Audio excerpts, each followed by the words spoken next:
Morning সবাইকে। আজকে আমার সকালবেলা সব কাজ শেষ হয়ে গেছিলো। এই যে ঘর দুয়ার একদম মুছে টুছে একদম পুরো কমপ্লিট করে নিয়েছিলাম। এদিকে শাশুড়ি মা সকাল সকাল পুজো দিয়ে নিয়েছে, ঠিক আছে।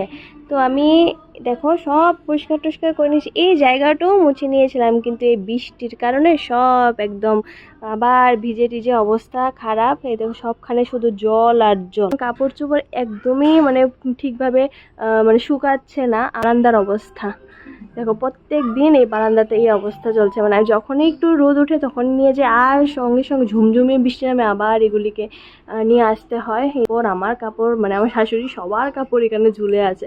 টিয়ার বাবার শার্টগুলো কোনো মতে আমি শুকিয়ে তারপরে গুছিয়ে রেখে দিয়েছি। টিয়ার এটা কি, হ্যাঁ ডিম সিদ্ধ, অনেকটা টাইম হয়ে গেছে, 11:30 বাজে। তো টিয়াকে এখন এটা খাইয়ে তারপর স্নান করিয়ে দেব। আর এই হলটা এখানে দৌড়াচ্ছে দেখো, আর এই জামাটাও ছোট হয়ে গেছে, তার ওর পেছনটা এখন দেখা যায়। তুই গুছাই না কেন এই ঘরটা, এই মেয়েটা এইসব জিনিসগুলা ঠিকভাবে কোনোদিনও রাখবে না। এই দেখো, আর যখন খাবারটা দেখে ও ভেগে যায়। ওকে খাওয়াই, তারপর তোমাদের সঙ্গে কথা হচ্ছে। ভেবেছিলাম টিয়াকে এখন খাওয়াবো ডিম সিদ্ধটা, কিন্তু মেয়েটা ধরে গেছে পটি। এই যে তাড়াতাড়ি করে এখন ওনাকে পটিতে বসিয়ে দিলাম, আর এখন উনি পটি করছেন। মানে ওনার না টাইম টেবিল একদমই ঠিক থাকে না, হঠাৎ করে মনে হলো ওনার এখন সকালবেলা পটি করতে হবে। কি আর করব, পটি করিয়ে দেব। আর পটি করিয়ে দেবো কি, পটি তো ও করছেই, তো তারপর ওকে একদম স্নানই করে দেবো, কারণ আমার শোনা বাবাটা মশা। আর যখন পটি করে না তখন ও পটিকে কি বলে জানো, যে আসো, এমন অবস্থা। তো ঠিক আছে, উনি পটি টটি সারক, তো তারপর তোমাদের সঙ্গে কথা। তো টিয়ার পটি টটি শেষ করে টিয়াকে একবার স্নান টান করিয়ে নিয়ে এসেছি। আর এখন টিয়াকে ডিম সেদ্ধটা খাওয়াবো, কারণ মেয়েটা সেই যে সকালবেলা একটু টিফিন খেয়েছে, তারপর আর কিছু খাইনি। ও আজকে তো আবার আমার টিয়া সোনার একটা স্পেশাল খাবার আছে, মানে সেটা বানাবো। কালকে অ্যাকচুয়ালি টিয়ার বাবা এনেছিল মাংস, তো তার থেকে কিছুটা আমি মাংস রেখে দিয়েছিলাম, আর সেটাই এখন ঝাল টাল দিয়ে বানাবো। আর আমার মেয়েটা দেখো ড্রেস পরার সময় মাকে কতটা আদর করছে, ওর দুষ্টামি দেখলে তোমরা খুব পাগল হয়ে যাবে। তো যাই হোক, আমি আজ মানে যেহেতু রান্নাটা করবো অনেকটা টাইম লেগে যাবে, তো তার এই টাইমটার মধ্যে টিয়াকে ডিম সিদ্ধ আর একটা কলা খাওয়ালে আশা করি টিয়া ততক্ষণ থাকতে পারবে যতক্ষণ না রান্নাটা শেষ হয়ে যায়। আর টিয়াকে এখন খাওয়াবো ডিম সিদ্ধটা। আর টিয়া তো এই ঘোড়ার মধ্যে বসে বসে খায়, এটা ওর অভ্যাস হয়ে গেছে। তো এখন ভাবছি ওকে আমাদের ডাইনিং টেবিলে বসিয়ে বসিয়ে খাওয়াবো, কারণ এখানে টানা হেঁচড়া করতে করতে না আমার কোমরটা এখন প্রচণ্ড ধরেছে গো।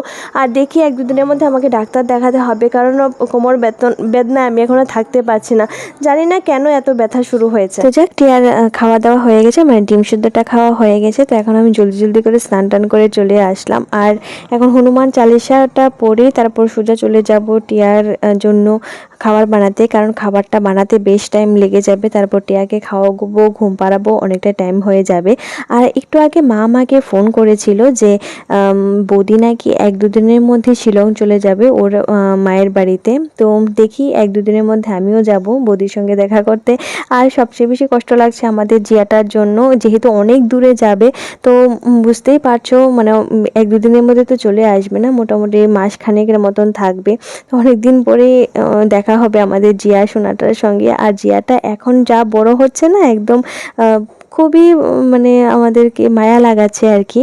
তো ঠিক আছে, 1-2 দিনের মধ্যে গিয়ে জিয়ার সঙ্গে দেখা সাক্ষাৎ করে আসবো। চলো, পুজো দেওয়া হয়ে গেছে, হনুমান চালিসাটাও পড়ে নিলাম। তো এবার সোজা চলে গেলাম টিয়ার খাবারটা রেডি করার জন্য। এদিকে আমি 3-4 টুকরাই আছে মাংস, আর আমি একটু ডুমু করে আলু কেটে নিয়েছি, আর এগুলি আগে থেকেই সিদ্ধ বসিয়ে দিয়েছি, আর একটু মশলা এখানে করে নিয়েছি। আর টিয়ার জন্য চিকেনটা একদম কম রাখি, কারণ আমি একদম ফ্রেশ চিকেনটা খাওয়ানো পছন্দ করি, একটু বেশি বাসি টাসিটা আমি খাওয়াই না টিয়াকে। আর এত ছোট মানুষ খাবে আর কি, আর টিয়া না শক্ত মাংসগুলো খেতে পারে না আর কি, তাই ওর জন্য একটু ভালো করে সিদ্ধই করে নিয়েছি, যাতে একটু নরম হলে ও খেতে পারে।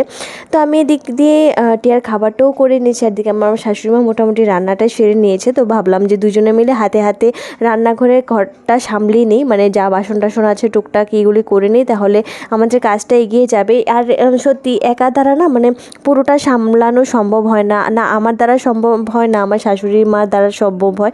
তো আমরা দুজনে মিলেই এটা সামলে নিই। কমপ্লিট হয়ে গেছে আর এই হলো টিয়ার আজকের খাবার। আমি টিয়াকে খাইয়ে দেবো। আর টিয়াকে এখন খাওয়াতে গেলে না একটু মানে কার্টুন দেখাতে লাগে, তাই তারপরে ও খাওয়া দাওয়া খায়। তো খাওয়া দাওয়া শেষ করে এখন টিয়াকে ঘুম পাড়াবো। আর দেখো টিয়ার অবস্থাটাও কি করছে।